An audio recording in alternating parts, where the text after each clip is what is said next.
The man sat quietly at table 12, lifting his coffee cup with hands marked by deep, jagged scars.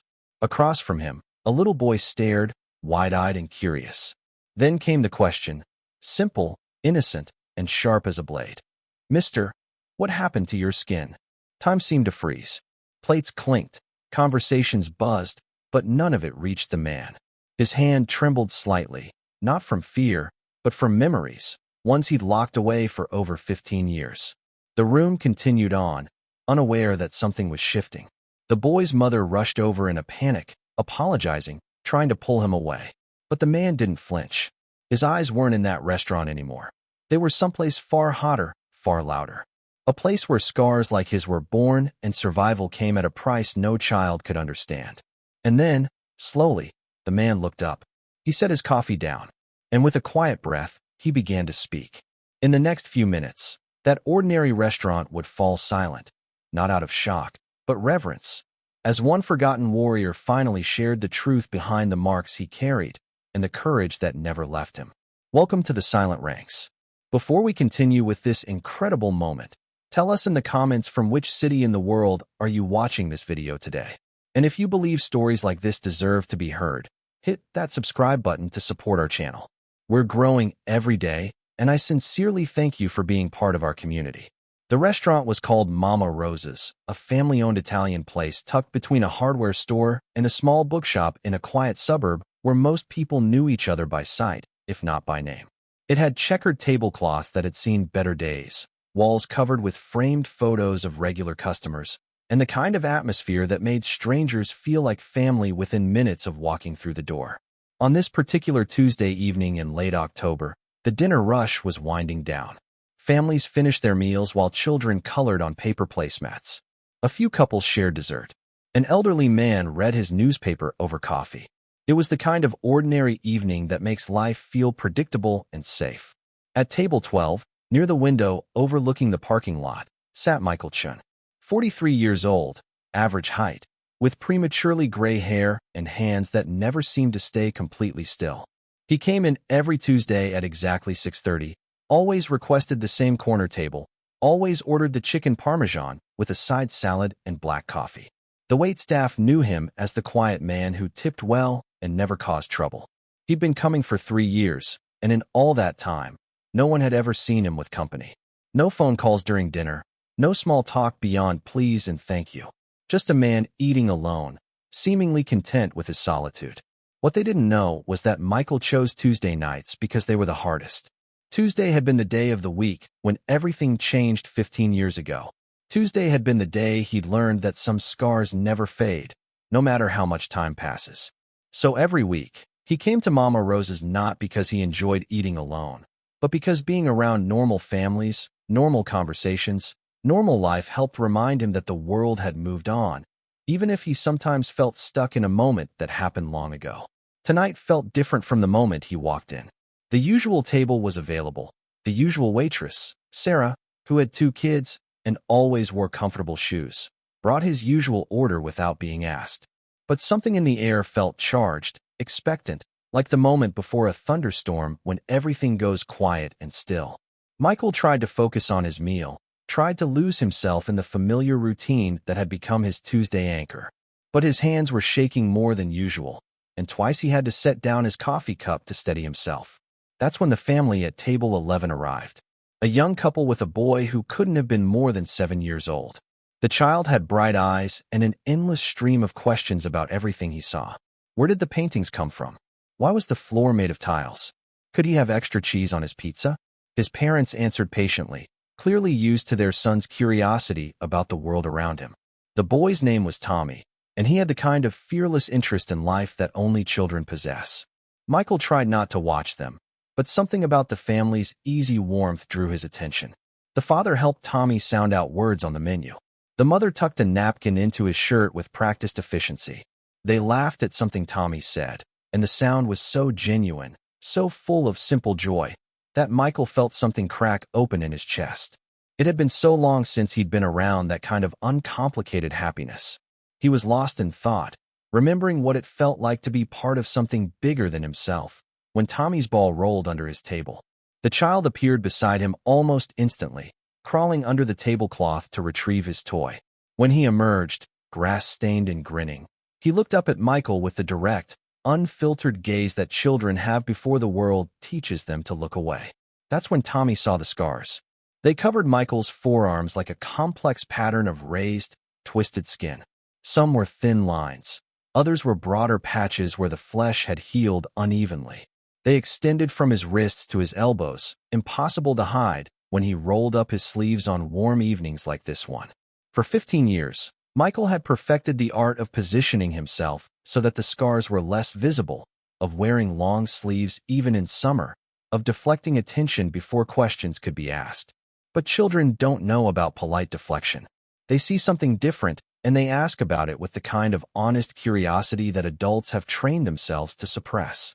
"Mister," Tommy said, his small voice cutting through the restaurant's gentle noise, "what happened to your skin?" The question hit Michael like a physical blow. His coffee cup froze halfway to his lips. His breathing stopped. Around him, the restaurant continued its evening rhythm, but at table 12, everything had changed. The scars, which he'd managed to keep hidden and unmentioned for so long, were suddenly the center of attention. Not just Tommy's attention.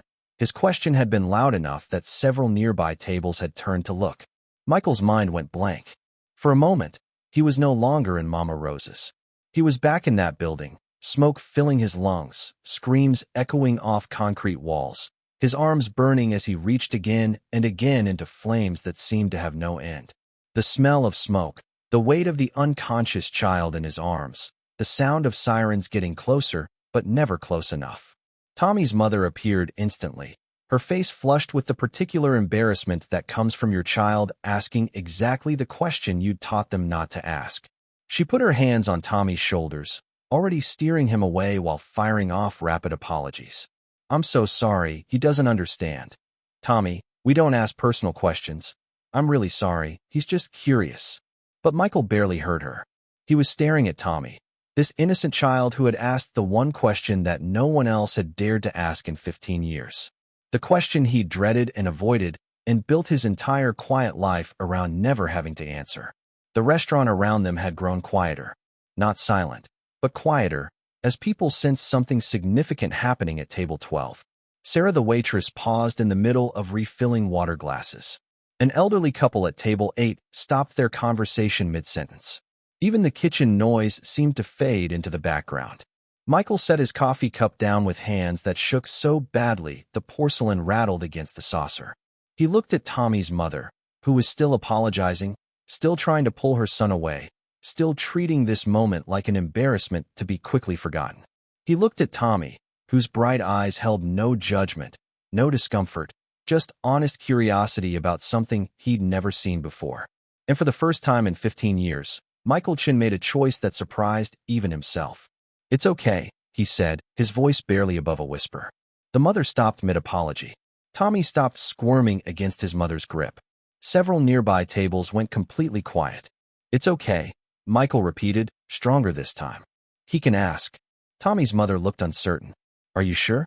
He doesn't need to." "No," Michael said, and something in his voice made her pause. "It's okay. Really." He looked down at Tommy, this fearless little boy who had managed to ask the question that therapists and doctors and well-meaning friends had all danced around for years. "You want to know about my scars?" Tommy nodded solemnly, sensing that something important was happening even if he didn't understand what. Michael took a breath that seemed to come from somewhere deep inside his chest. Around them, more tables had gone quiet. Sarah the waitress had stopped pretending to clean already clean glasses and was listening openly. The elderly couple at table 8 had turned their chairs slightly for a better view. Even the kitchen staff had emerged partially from behind the counter, drawn by the unusual stillness in their usually busy restaurant. 15 years ago, Michael began, his voice gaining strength with each word. "I was a firefighter. Engine Company 19 in downtown Phoenix." The words hung in the air. Tommy's eyes widened. His mother's grip on his shoulders loosened slightly. "There was a fire," Michael continued. "An apartment building. 5 stories, old construction, full of families. We got the call at 3 in the morning.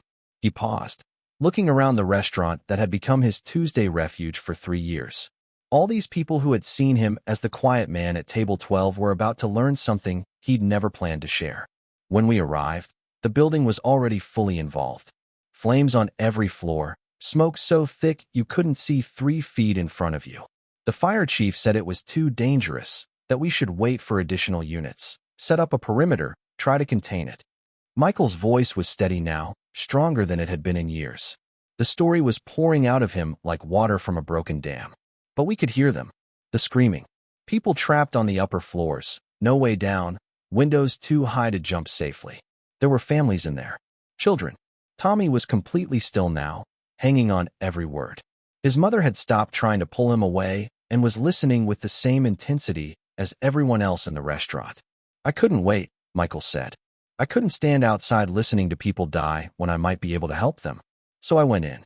The restaurant was completely silent now. Even the kitchen had gone quiet. Michael looked down at his scarred arms, remembering. The stairs were gone on the second floor. Collapsed. But there was a maintenance ladder in the back stairwell. It was hot. So hot that touching it burned through my gloves in seconds. But I could still hear them screaming from the 4th floor. He held up his arms, showing Tommy and everyone else the intricate pattern of scars that told the story of that night. I climbed that ladder 7 times. 7 trips up and down, carrying people who couldn't make it on their own. The metal got hotter each time. By the 4th trip, I could smell my own skin burning. By the 7th trip, I couldn't feel my hands anymore. Tommy's eyes were wide as saucers. Around the restaurant, phones had appeared. Not to make calls, but to record. This wasn't the kind of story people heard every day. The last trip was for a little girl, Michael said, his voice softer now. About your age, actually. She was unconscious from smoke inhalation, hiding in a bathroom on the 4th floor. The hallway was completely engulfed by then. I had to crawl on my stomach, dragging her behind me, my arms pressed against the floor where the fire was hottest. He was quiet for a moment, lost in the memory. I got her out. All of them. 23 people total. But the ladder, that metal ladder I climbed 7 times, it left its mark. Tommy reached out tentatively, almost touching one of the scars before looking up at Michael for permission. Michael nodded, and the little boy's finger traced one of the raised lines on his forearm with the gentle curiosity of a child who finally understood. Did it hurt? Tommy asked quietly. Michael smiled, the first real smile anyone at Mama Rose's had ever seen from him. Yeah, it hurt. But you know what hurt more? The thought of not trying. The thought of those people, families like yours, being scared and alone with no one coming to help them. The restaurant was dead silent now. Sarah the waitress had tears in her eyes. The elderly couple at table 8 was holding hands. Even the teenage busboy who usually spent his shifts texting had put his phone away and was listening with complete attention. So these scars, Michael said, looking around the room at all the faces watching him, they're not something I'm ashamed of. They're a reminder. Every day when I look at them, I remember that sometimes the right thing to do is also the hardest thing to do. And sometimes helping other people means getting hurt yourself. Tommy nodded seriously, as if this made perfect sense to him. Are you still a firefighter? He asked. Michael's smile faltered slightly. No. The injuries, they were too severe. I couldn't pass the physical requirements anymore. So I had to find a different way to help people. What do you do now? I work at the Children's Hospital, Michael said. In the burn unit. I help kids who've been hurt the way I was. I show them that scars can heal, that being different doesn't mean being broken. The silence in the restaurant was profound now. Not uncomfortable, but reverent. Like being in a church where something sacred was happening. Tommy's mother, who had been silent throughout Michael's story, finally spoke. Her voice was thick with emotion. I don't know what to say. Thank you. For what you did that night. For sharing your story with Tommy. She stopped, unable to finish.